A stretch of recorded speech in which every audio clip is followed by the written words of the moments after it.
Ini benar-benar gile kawan-kawan. Ternyata ada alim ulama di balik pelarangan ibadah misa penghiburan yang terjadi di Jawa Barat yang viral beberapa hari lalu.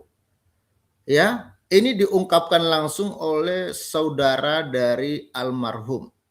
Jadi kronologi ya kasus pelarangan ibadah misa penghiburan Depok 28 Juni 2006 ternyata diungkap langsung oleh ketua RT bahwa pelarangan itu sudah sepakat atau dikoordinasikan dengan alim ulama.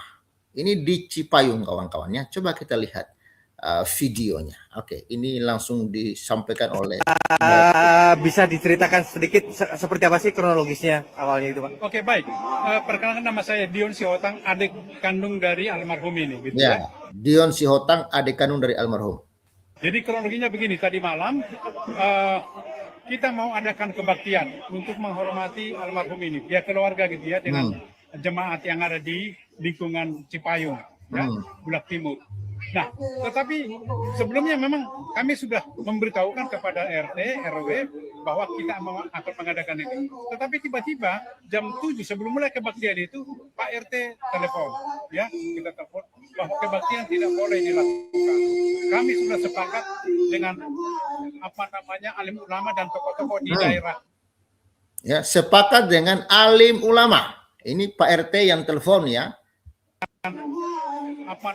Alim ulama dan tokoh-tokoh di daerah Budak Timur. Alim ulama dan tokoh-tokoh di daerah Budak Timur. Tidak boleh. Jadi kawan-kawan, mereka ini awalnya sudah minta izin dan sudah diperbolehkan. Nah, tiba-tiba menjelang ya jam 7 itu kan ibadah jam 7. Menjelang ibadah itu tiba-tiba Pak RT telepon lagi supaya jangan melakukan ibadah. Bahkan video yang beredar mengatakan ibadahnya dalam hati saja. Ya, karena sudah dikoordinasikan dengan alim ulama dan tokoh-tokoh di daerah tersebut. Wah, ini alim ulama siapa? Ini perlu dicari tahu. Kok ada alim ulama sekotor itu otaknya? Kok ada alim ulama sejahat itu, sesetan itu otaknya gitu loh. Ya, di mana coba ya? Orang lagi berduka, tapi ya dilarang untuk beribadah. Dan parkir juga katanya yang sebelumnya diizinkan, ya tidak boleh juga. Jadi itulah intinya bahwa kami artikan itu menjadi pelarangan. Padahal sebenarnya kalau kebaktian setiap kelompok agama menurut pemahaman kami Undang-Undang Dasar membolehkan dan sangat menghargai toleransi umat beragama. Setiap agama di Indonesia ada 6 yang diakui berkebaktian sesuai dengan agama masing-masing, berdoa. Ini kan berdoa sebetulnya itu. Berdoa ada kegiatan sedikit dan tidak menimbulkan keramaian dan keributan yang mengganggu lingkungan. Itu intinya. Tetapi Pak RT tetap melarang, tidak boleh. Itu sudah menjadi kesepakatan. Nah, kebetulan yang menelpon itu telepon itu voice call, memang tidak ada video ya. Nah, hanya voice call dan suaranya jelas ternyata terdengar bahwa itu tidak boleh dan kami artikan itu sebagai pelarangan. Nah, meninggalkan luka yang sangat dalam. Bayangkan, kami sedang berduka seperti ini, kehilangan abang kami, tapi dilarang kami untuk berdoa mengantarkan abang kami.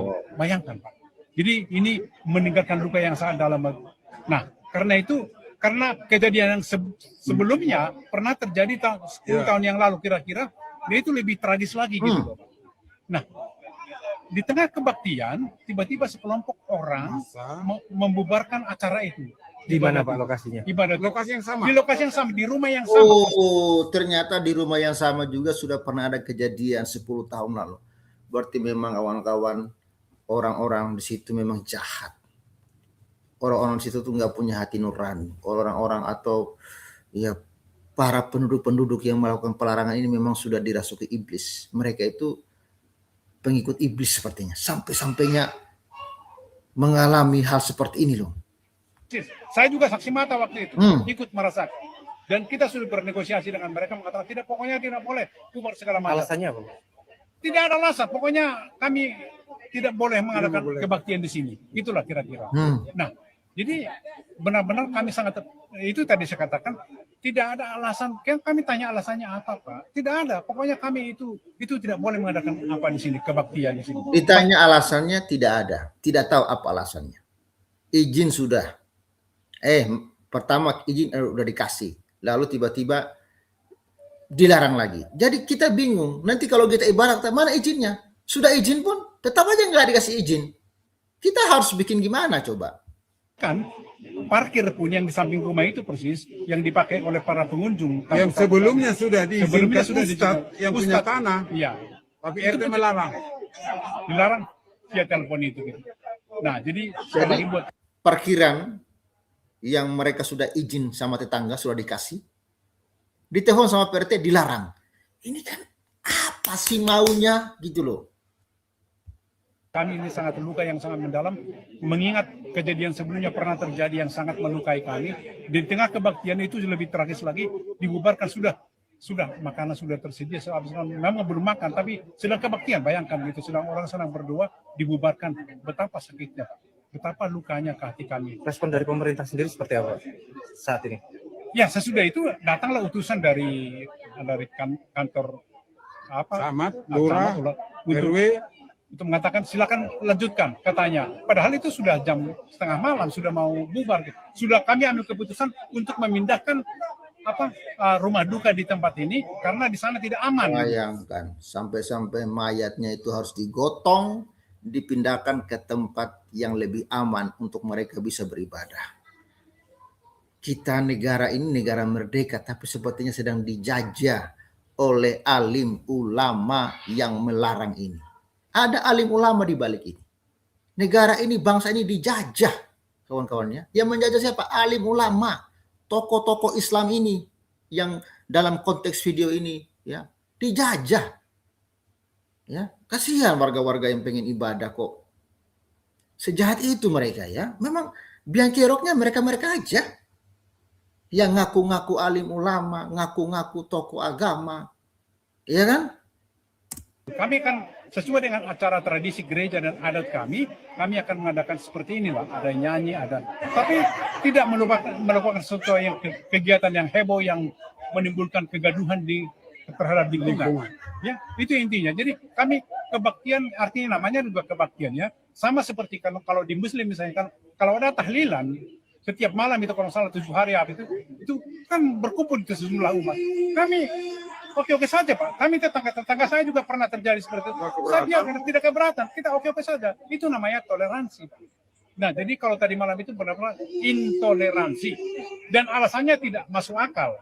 Dan itu kalau saya menilai itu melukai hati umat Depok yang ingin toleran dan juga mencari kontraproduktif terhadap kebijakan Kota Depok yang akan menuju kota toleran ke depan. Nah, Pak Dewan tadi sudah menyampaikan itu bahwa ke depan seperti ini tidak boleh terjadi lagi. Dan saya setuju dengan itu dan memang harus dilakukan sesuatu. Sesuatu itu apa? Boleh secara hukum, boleh secara pembinaan dan segala macam. Yang penting nanti ke depan Depok ini harus menjadi kota toleran. Betapa indahnya kalau kita hidup berdampingan secara damai. Karena itu menjadi poinnya buat kami. Demikian Pak, terima kasih. Ya ini kawan-kawan makanya Abu Janda tidak salah ya. Ketika Abu Janda mengatakan bahwa ya barbar, itu tidak salah kawan-kawan. Memang barbar ya, memang barbar.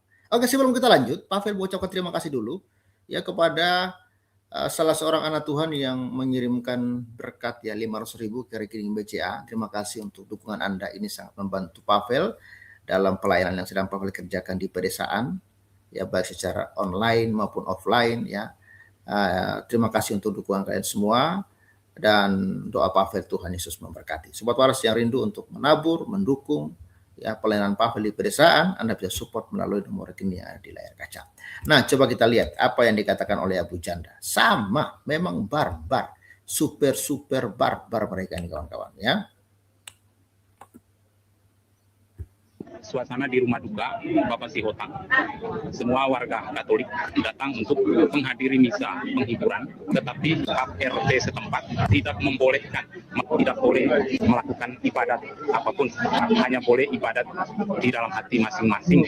Ini kejadian kemarin hari Minggu tanggal 28 Ibadah Juli dalam hati, 2026 di daerah Cipayung, Depok, Jawa Barat. Gak tau lah, gue udah gak bisa berword-word lagi. Masa umat Katolik ada yang meninggal, mau doa penghiburan aja gak boleh bersuara, cuma boleh dalam hati. Bapak Aing, Kang Deddy Mulyadi, kalau ada kasus intoleransi kayak gini juga cicing wae, tara komentar. Pura-pura gak lihat, pura-pura gak tahu. Orang Jawa Barat itu sudah sejak lama toleran. Orang Jawa Tapi faktanya Pak, faktanya itu loh terjadi berulang-ulang di Jawa Barat. Barat tolerannya di mana, Kang? Baru minggu kemarin ada umat Kristen doa di Hegar Manah, Bandung dibubarin. Akang tahu nggak?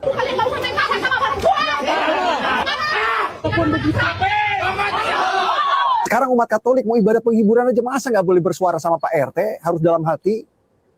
Toleran wadul, Kang. Halu wae si Kang Deddy mah. Iya magis barbar pisan intoleransinya, Kang. Kapan? Barbar memang barbar, cocok lah dibilang barbar itu. Makanya orang-orang yang tersinggung dibilang barbar itu orang-orang tolol itu, kawan-kawan. Nah tuh Kang Deddy mau atensi perhatian ke umat minoritas Kristen yang ditindas di daerah Akang. Warga Kristen itu bukan warga kelas 2 yang nebeng tinggal di Indonesia. Mereka punya hak beribadah yang sama. Dan Akang sebagai pemimpin daerah harus bisa menjamin hak beribadah mereka. Sok atuh Kang. Sing karunya ke umat Kristen teh. Itu kawan-kawan ya. Jadi bantu diviralkan ini. Ya, alim ulama siapa yang melarang itu perlu dicari tahu, perlu ditelusuri. Ya, bila perlu bentuk tim kepolisian telusuri ya. Kalau berani, kalau polisi berani, telusuri siapa alim ulama itu. Tanya dia apa penyebabnya ya. Anda orang dalam posisi duka kok Anda malah melarang orang untuk beribadah. Ini benar-benar gila dan tidak waras ini menurut saya ya. Oke, itu dulu dari Bapak. Terima kasih untuk semua kawan yang hadir, yang menyaksikan. Jangan lupa di subscribe, like, comment, dan share. Salam waras dan bye-bye. Shalom.